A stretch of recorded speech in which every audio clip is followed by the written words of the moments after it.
Dunia masih diguncang oleh pandemi COVID-19. Berbagai varian baru terus bermunculan dan mengakibatkan transmisi lokal. Oleh sebab itu, kita tetap harus waspada dan melaksanakan protokol kesehatan walaupun sudah melaksanakan vaksinasi sekalipun.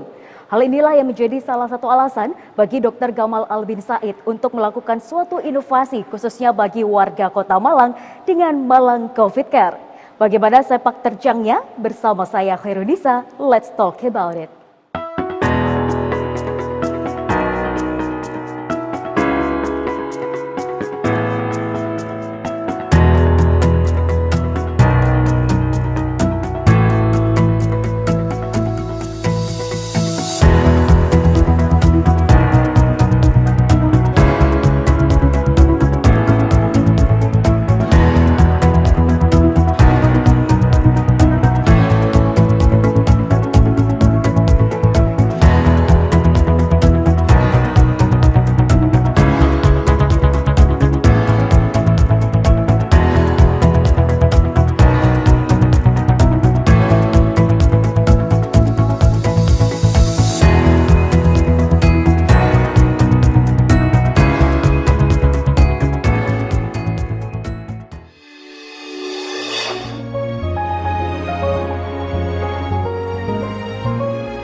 Ya pemirsa, kembali lagi bersama kami dalam program Let's Talk. Pada kesempatan kali ini kita kedatangan tamu spesial. Siapa yang tidak kenal dengan sosok beliau? Beliau merupakan seorang dokter dan juga sociopreneur yang namanya telah mengharumkan Indonesia di kancah dunia.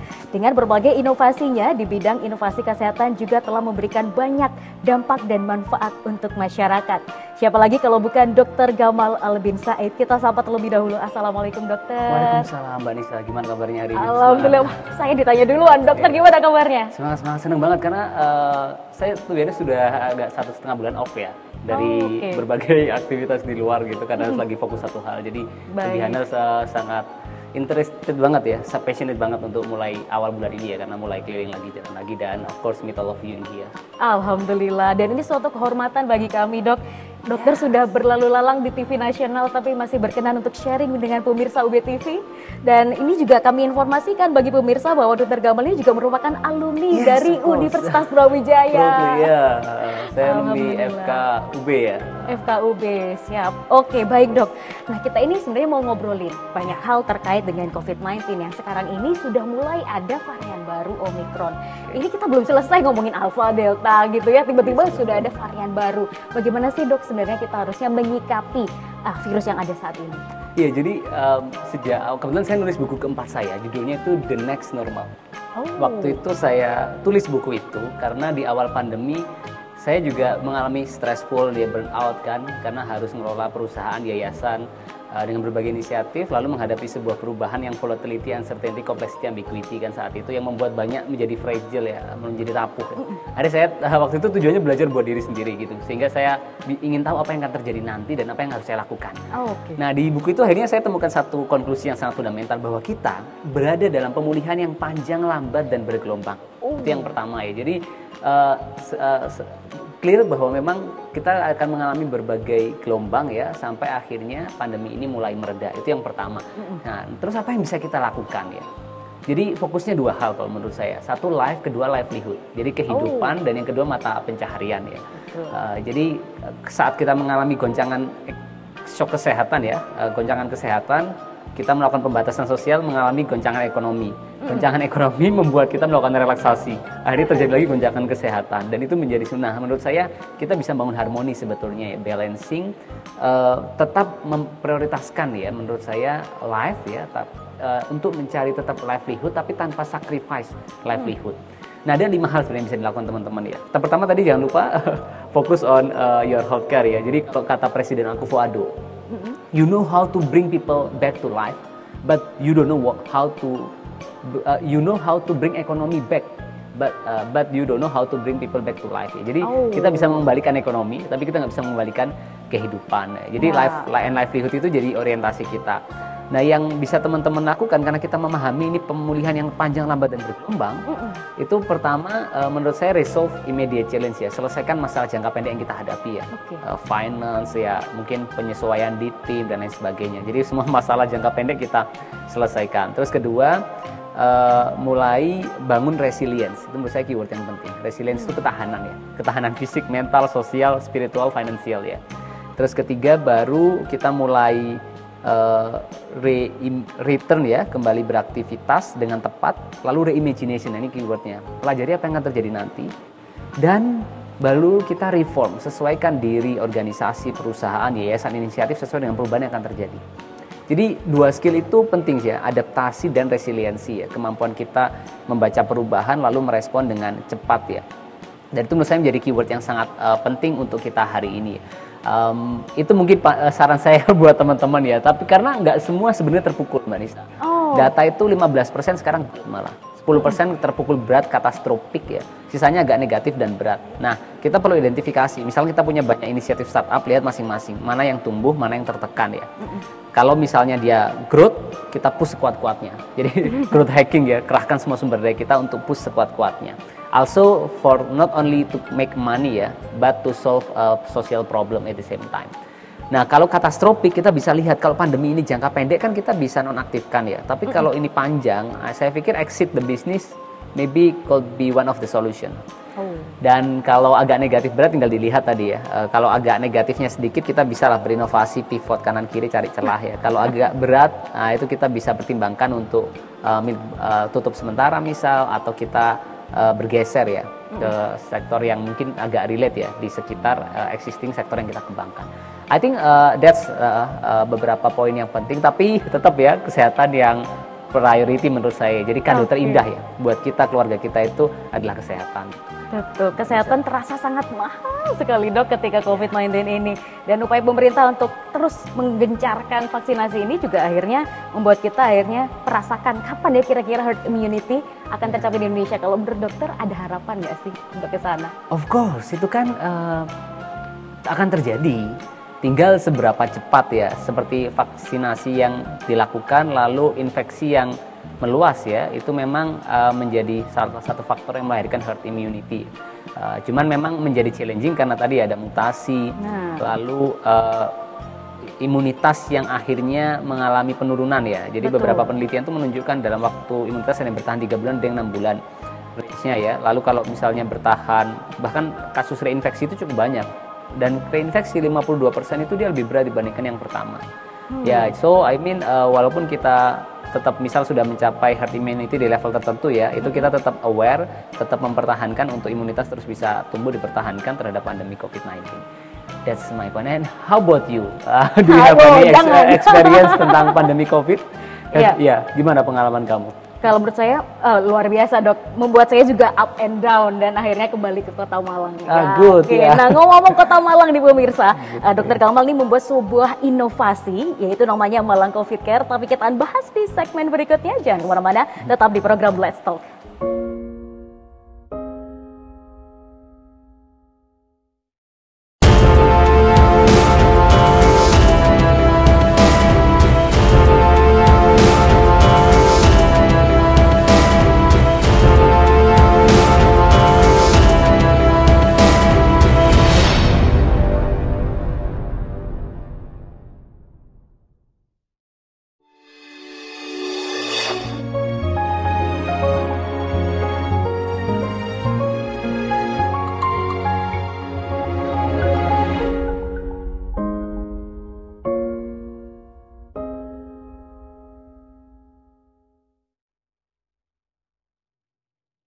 Ya pemirsa, kembali lagi bersama kami dalam program Let's Talk, masih bersama dengan Dr. Gamal Albin Said dengan gerakannya Malang COVID Care.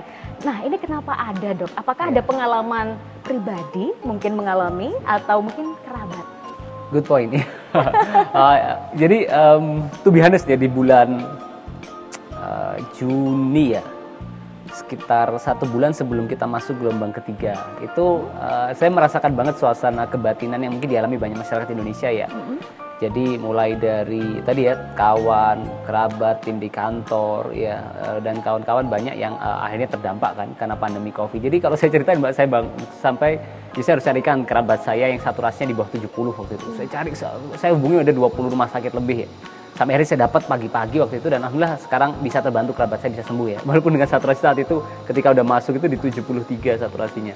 Nah itu contoh pertama. Terus saya sendiri menemani ya salah satu kerabat saya yang lain itu 1 minggu saya di rumah sakit Mbak. Jadi saya 1 minggu itu nggak pulang serius. Waduh. Saya offin semua aktivitas terus saya seminggu itu stay ya in hospital untuk bantu ya nemenin support itu kerabat yang terinfeksi COVID waktu itu. Termasuk yang ngerasain banget gimana jam 11 malam saya harus keluar rumah terus cari salah satu obat ya yang sangat dibutuhkan dan saat itu langka. Sampai bangun jam 3 pagi terus tiba-tiba saturasi kerabat saya turun ya. Terus saya harus benar-benar monitor terus cari rumah sakit dan lain sebagainya. Jadi benar-benar waktu 1 minggu 2 minggu itu saya merasakan hal yang ya, akhirnya memotivasi saya ya. Jadi saat itu benar-benar kalau boleh bilang jujur ya dalam mungkin 10 tahun hidup saya terakhir ya, saya tidak mendramatisir tapi bagi saya pribadi saat itu saat yang berat sekali ya karena saya harus handle banyak sekali keluarga-keluarga kerabat yang terdampak terinfeksi ya COVID-19 saat itu.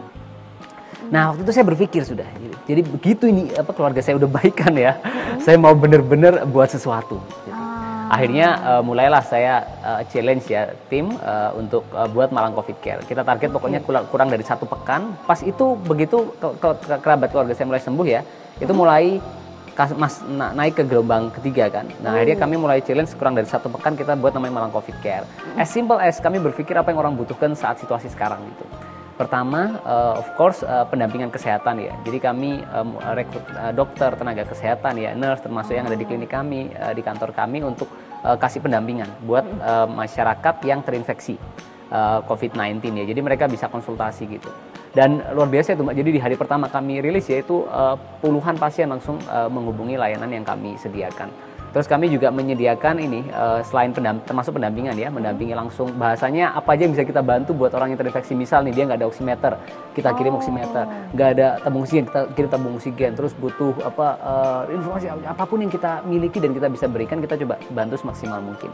Termasuk yang kedua kita bantu ini swab antigen gratis buat masyarakat di Malang Raya ketika itu ya.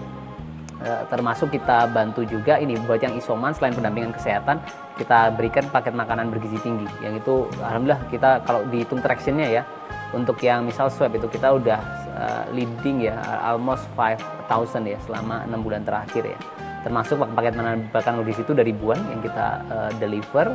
Termasuk kita bantu yang ini ya warung-warung yang terdampak dengan gerobak warung. Jadi kita setiap hari beli bisa sampai 150 satu kali ya pagi, 150 siang untuk mereka bisa kita salurkan ya ke pasien-pasien yang terinfeksi COVID dan itu 3 hal yang kita deliver.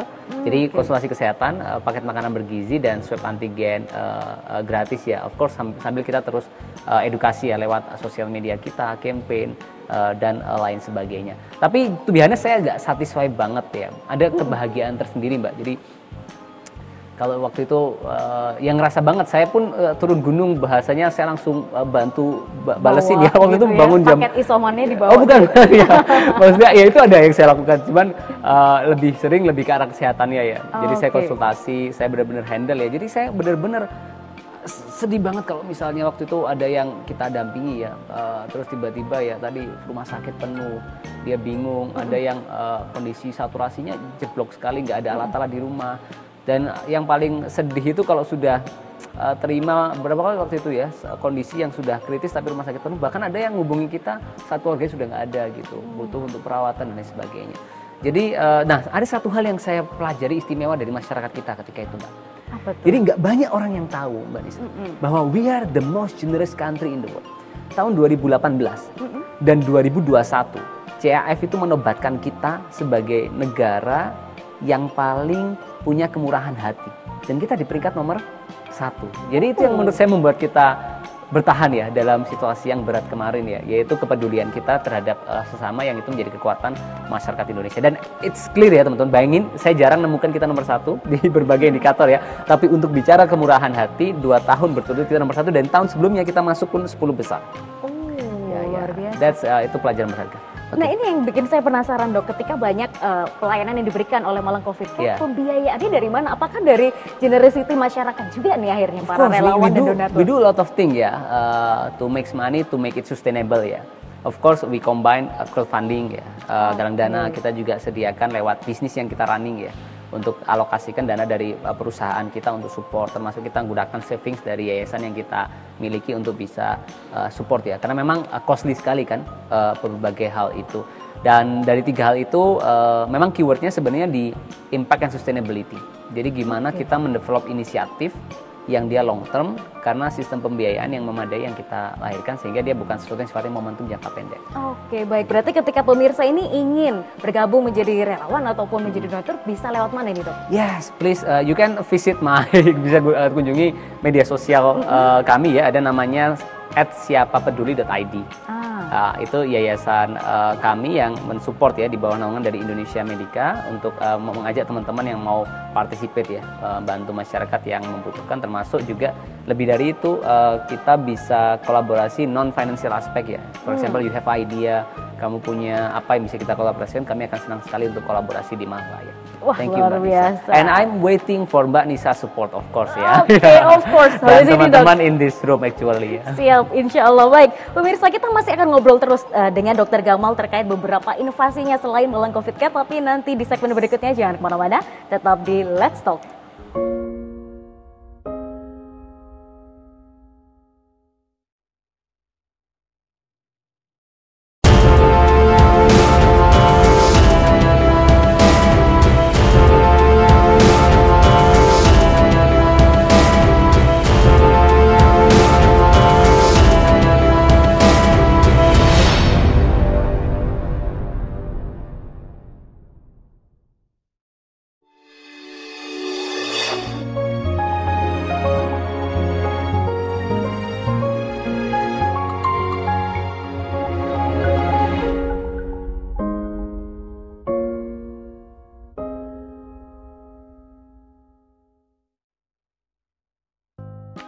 Ya pemirsa, kembali lagi bersama kami dalam program Let's Talk. Masih bersama dengan Dr. Gamal Albin Said. Pada segmen kali ini kita akan berbincang sensitif mungkin ya ke arah ekonomi. Karena kita tahu dalam pandemi ini banyak sekali usaha, baik usaha kecil, menengah ataupun besar akhirnya gulung tikar. Jadi kita survive ini tidak hanya untuk diri sendiri dok, tapi kita berpikir soal perusahaan juga kira-kira ya. Bagaimana sih seharusnya dalam masa pandemi ini kita survive untuk semua-semuanya? Good. Jadi sebenarnya ada potensial winner, ada potensial loser, itu yang pertama ya. Jadi ada yang sekarang itu tumbuh, ada sekarang yang terdampak ya. Kalau teman-teman sekarang memulai usaha yang baru, saran saya mulai di yang potensial winner ya. Misalkan personal care, healthcare, teknologi informasi komunikasi, terus food ya, sesuatu yang healthcare, medicine ya, household care, itu sesuatu yang mengalami peningkatan ya, termasuk di e-commerce itu lumayan dia signifikan kan. Tapi yang terdampak negatif itu ya seperti penerbangan, rekreasi, terus otomotif ya, perumahan, itu kan sesuatu yang dia negatif ya, potensial loser. Nah, kalau sektor kita di potensial winner ya kita push kuat-kuatnya. Kalau kita mau mulai usaha baru, sebaiknya mulai yang potensial winner ya. Karena ada satu keyword sebenarnya yang ini jujur kalau ditanya sama orang ya, apa pengalaman paling berharga selama 6 tahun ya jadi sociopreneur ya, kan naik turun ya, naik turun ya. Itu bisa tajam. Cerita ini karena pernah turun juga ya, pernah naik lagi, pernah turun lagi ya. Ada satu hal yang menurut saya mahal sekali buat teman-teman yang mau mulai. Gimana? Jadi keyword paling penting ya menurut saya dari entrepreneur atau bisnis itu adalah market need. Jadi ada satu penelitian, why startup fail? Kenapa banyak inisiatif yang gagal? 42% itu because of no market need. Karena dia mengembangkan sesuatu yang orang lain nggak butuhkan, orang lain nggak inginkan, dan orang lain nggak harapkan. Baru di bawahnya run out of cash ya, kehabisan uang 29%, lalu 23% not the right thing ya. Jadi yang paling fundamental tadi teman-teman kawan-kawan kan ya, kawan-kawan pemirsa sahabat UBTV ya, itu kembangkan sesuatu yang dibutuhkan orang. Nah kesalahan terbesarnya tadi dia mengembangkan sesuatu yang orang lain nggak inginkan, orang lain nggak butuhkan, orang lain nggak harapkan. So the next question, how could you develop the business that compatible ya with the market need. Nah, teman-teman bisa gunakan, ada 3 prinsip pertama ya secara praktis ya. 1, product market fit ya. Pastikan produk kita tadi memberikan satisfaction kepada customer, memberikan added value kepada penerima manfaat ya, menjadi solusi bagi penggunanya. Jadi product market fit itu sesuatu yang fundamental sekali. Kedua, founder product fit ya, kita cocok yakin suka sama produk kita. Itu yang menurut saya membuat kita akan survive ya, walaupun situasi sangat sulit sekali karena kita passionate banget sama produk kita. Dan yang ketiga itu founder market fit. Kita kompatibel sama market yang dituju. Misal saya dokter ya, saya masuk di healthcare, personal care, atau health education ya, lalu misalkan health finance dan sesuatu yang sifatnya healthcare, itu orang percaya karena udah 6 tahun kuliah sama koas di kedokteran, terus sudah ngerjain 5 tahun dengan di bidang health innovation entrepreneurship. So kompatibilitas kita dengan market ya. Kalau saya misal sekarang lagi masuk ke satu sektor agro ya, saya butuh co-founder yang dia punya reputasi, pre-existing knowledge di bidang itu. Jadi itu yang kedua ya, founder product market fit ya. Dan itu menjadi, nah gimana lebih lanjutnya teman-teman bisa gunakan human center design atau design thinking ya, itu efektif banget. Sederhananya begini, here, create, deliver. Jadi mau running apapun ya bisnis ya, itu kita tes dulu. Ide kita itu hipotesa, dia bisa benar bisa salah kan. Nah di fase awal itu kita perlu ngetes, bener nggak sih orang itu akan tertarik dengan ide kita. Caranya gimana? 1, berempati ke customer, terus tampung masalahnya apa, terus tampung idenya, buat prototype, lalu tes. Ya di situ kita akan bisa redefine problem. Kadang kita berpikir ini masalahnya, ternyata kita ketemu akar masalahnya. Lalu kita berpikir bisa challenge assumption ya, menguji semua asumsi kita. Termasuk yang ketiga adalah dari sisi ini, create new solution. Nah, saya pikir itu beberapa hal yang praktikal bisa teman-teman lakukan to find the best product ya, or business to be sell or serve ya, to community.